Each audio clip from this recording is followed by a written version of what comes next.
Welcome to our deep dive into the world of Helen Keller. It's a fascinating one. It really is. We're going to be exploring excerpts from her autobiography, The Story of My Life, and I think a lot of people listening probably know the basics of her story. Right. But we're really going to go beyond those dates and facts and try to uncover how Helen actually experienced and understood the world Yeah. without sight and sound. Using senses and learning in ways that most of us never have to Yeah, consider. exactly. And trust me, there are moments in this book that will make you totally rethink your own perception of the world. Absolutely. So let's start with her early life. You know, a life that dramatically changed when she was just 19 months old. Okay, so Helen was born in 1880 in Tuscumbia, Alabama, Okay. but a severe illness left her deaf and blind, Oh, plunging her into this world of silence and darkness. can you imagine at that age losing those senses? It's hard to even fathom. It's almost impossible to grasp the isolation she must have felt. Yeah. And it was into this isolation that Anne Sullivan arrived in 1887. And I think a lot of people know Anne Sullivan as Helen's teacher, but she was so much more than that. Oh, she was a companion, an interpreter, her bridge to the world. Right. And so their story really begins with that iconic water pump scene. Yeah. And Helen describes this encounter in her autobiography, and she remembers feeling footsteps approaching and thinking it was her mother. Oh, wow. But it was Anne who scooped her up in that moment.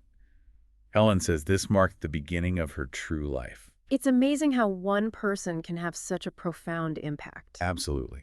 And then comes that incredible breakthrough at the water pump as the cold water gushes over Helen's hand. Anne spells W-A-T-E-R into her other hand. Yeah. And this wasn't just about teaching a new word. This was about connecting a sensation with a symbol, Yeah. a concept Helen had never grasped before. It was a pivotal moment, the spark that ignited her understanding of language. And it was the realization that everything has a name, that language could be used to represent the world around her. Exactly. So this wasn't just learning vocabulary. This was unlocking a whole new way of understanding and interacting with the world. And once that connection was made, Helen's world just exploded with meaning. It's like a dam broke. Helen rapidly learned words like mother, father, teacher, Right. words that, as she describes it, made the world blossom for her. I love that. Yeah. But what's even more remarkable is how this understanding of language opened up a whole new world for her, a world she experienced in a way most of us can only imagine, Yeah. right? And her autobiography is just filled with these incredibly vivid descriptions of nature. But what I find so fascinating is she doesn't just tell us about the flowers in her garden. Right. She describes their textures, their delicate forms, the way they feel in her hand. And remember her pony? She writes about the spicy, clovery smell of its breath. Right? This isn't someone just stating facts. This is someone deeply immersed in those sensory details. Yeah, you know, it's hard to even imagine experiencing the world like that. I know. It's incredible. But it really makes you appreciate the way she uses language to paint these pictures for us. It does, and it gets even more interesting when you consider how Helen described things she'd never actually seen. Take a thunderstorm, for example. Okay. She experienced it high up in a tree, feeling the wind and rain against her skin, the swaying branches, the force of that storm. Yeah, and she talks about the tree straining against the wind, which is such a visual concept. Right. How do you think she formed that understanding? Well, that's where Anne Sullivan's role becomes so crucial. Remember, she wasn't just teaching vocabulary. Right. She was helping Helen connect abstract concepts Yeah. to tangible experiences, perhaps, and used Helen's own body to mimic the tree bending in the wind, Excellent. allowing her to feel that concept of straining. That's a great point. Yeah. It shows how Anne wasn't just teaching words. She was teaching Helen how to think, how to make connections, how to translate her sensory experiences into something meaningful. Absolutely, and it wasn't just nature. Helen describes the joy of swimming, the buoyancy of the water, contrasting sharply with the terror when she struck a rock. She even describes the different sensations of walking in the city versus the country, Oh, wow. feeling the hard, unyielding pavements compared to that soft, yielding earth.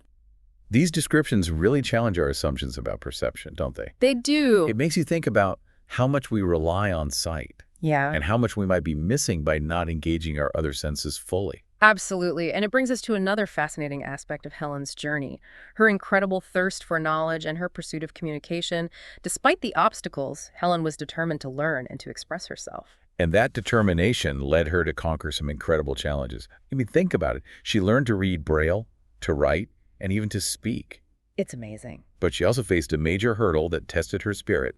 and revealed a lot about her character. The Frost King incident. Yeah, when Helen was 12 years old, she was accused of plagiarizing a story she had written. Now, for any child, this would be a devastating experience. I can't imagine. But for Helen, who relied so heavily on language and communication, imagine the weight of that accusation. It must have been crushing, not just the accusation itself, but the idea that she might have unintentionally violated a fundamental rule of writing. Exactly. And this is where I think we need to delve deeper into the complexities of plagiarism for a deafblind child. Right. Helen's world was built on language learned through others, words spelled into her hand, stories read aloud to her. Mm-hmm. So how could she differentiate between her own ideas and those absorbed from others? It really makes you think about the unique challenges she faced. It does, and how Anne Sullivan navigated those challenges as her teacher. Right. This incident wasn't just a setback. It became a turning point in Helen's development as a writer. It did. Anne Sullivan played a crucial role in helping Helen understand the concept of originality Right. and develop her own voice. Yeah, this Frost King incident and its aftermath really highlight the complexities of Helen's learning process. It wasn't just about acquiring knowledge. It was about navigating a world where her primary means of understanding was through another person's interpretation. And it really underscores that profound impact Anne Sullivan had on her life, It does. shaping not only her education, but her understanding of herself as a writer and a thinker. Before we move on to Helen's college years, what stands out to you about Helen's early life and how she experienced the world?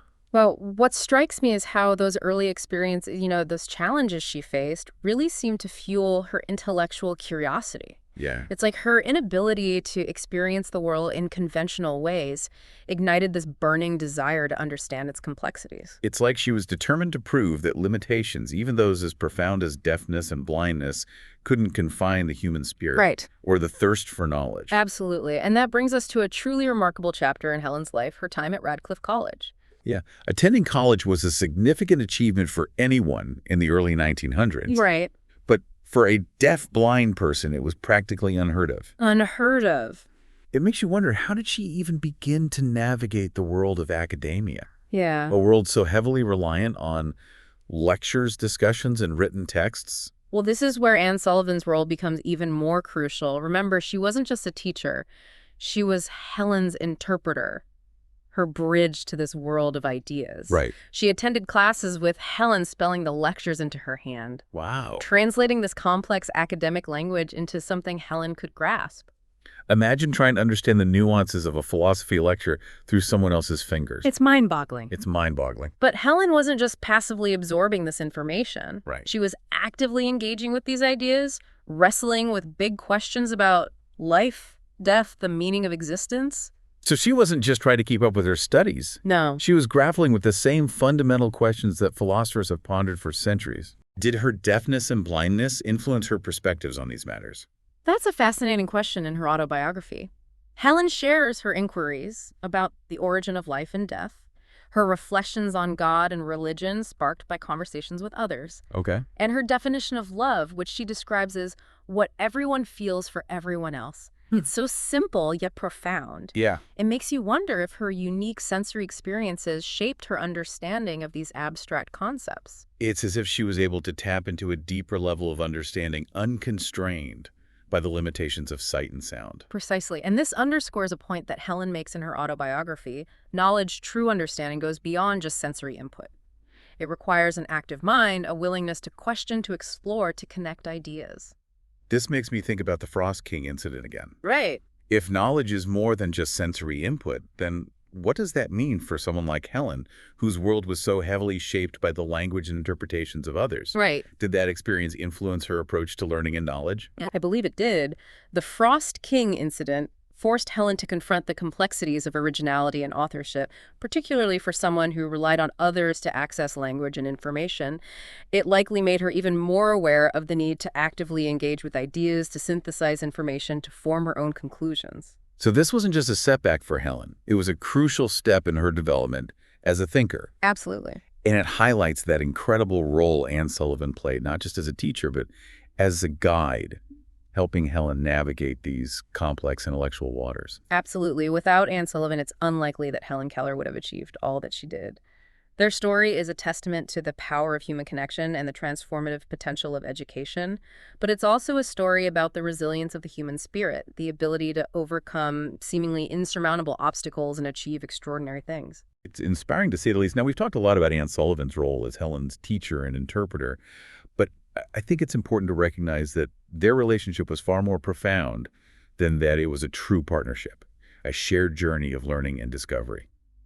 You're right. Anne wasn't just facilitating Helen's learning, she was shaping it, guiding it, nurturing it, and she did this with incredible ingenuity and sensitivity. You can see that in her teaching methods, she constantly spelled words into Helen's hand, embedding language into everyday experiences. Right. There was no separation between life and learning for Helen. It was all interwoven. And Anne tailored the lessons to Helen's interests, using real-life situations to make learning tangible and meaningful. Right. Whether it was exploring the garden, visiting the farm, or even playing with dolls, Anne found ways to connect language to Helen's world. It's fascinating how she adapted her methods to fit Helen's unique needs.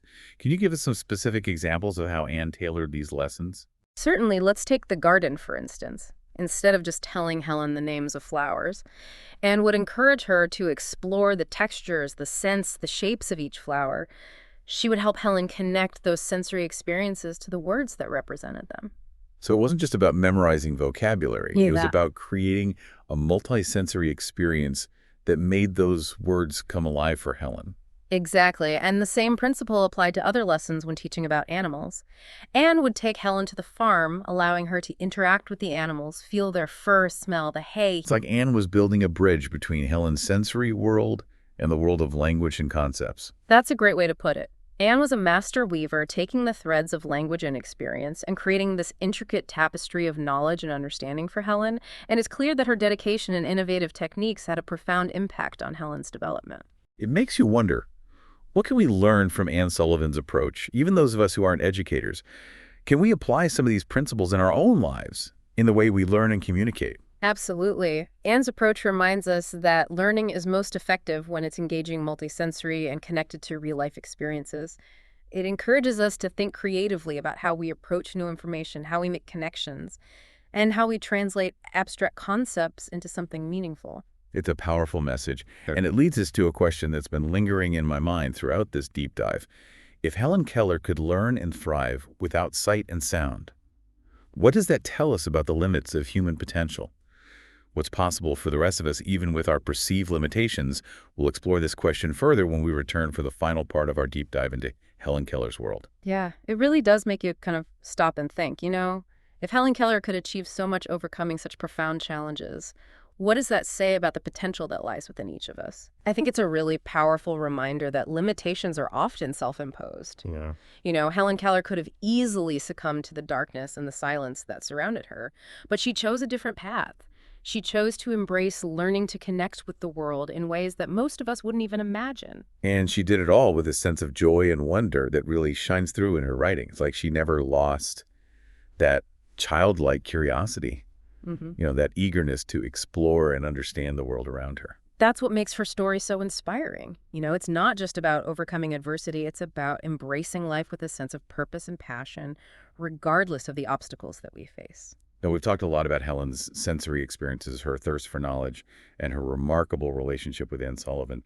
But as we wrap up this deep dive, I keep coming back to the power of language. Yeah, language wasn't just a tool for Helen, it was her window to the world, her way of understanding and interacting with everything around her. And think about the dedication of Anne Sullivan, who made it her mission to open that window for Helen. It makes you realize how much we take language for granted. It really does. We use language every day without really thinking about the complex processes involved, the way it shapes our thoughts, our perceptions, our relationships. If Helen Keller could learn and thrive without sight and sound, imagine what we're capable of achieving if we fully embrace the power of language. It's a tool for communication, for understanding, for empathy, for creativity. It's what connects us to each other and to the wider world. Exactly. And it's not just about speaking or writing eloquently. It's about using language thoughtfully, carefully, with awareness of its impact. So after this deep dive into Helen Keller's world, what's the one thing you hope our listeners take away from this? I think the biggest takeaway is the idea that limitations are often self-imposed. Helen Keller's story really challenges us to examine our own beliefs about what's possible, both Mhm. for ourselves and for others. It's a reminder that we all have the potential to overcome obstacles, to learn and grow, to make a meaningful impact on the world, regardless of our circumstances. Absolutely. It's a story that should inspire us to reach beyond our perceived limitations, to embrace the power of language, and to never stop learning and exploring the world around us. Well, thank you for joining us on this incredible deep dive into Helen Keller's world. It's been a pleasure. I hope you found it as inspiring and insightful as we did, and we encourage you to continue exploring Helen Keller's writings. Her autobiography is just the beginning of a fascinating journey into a truly remarkable mind.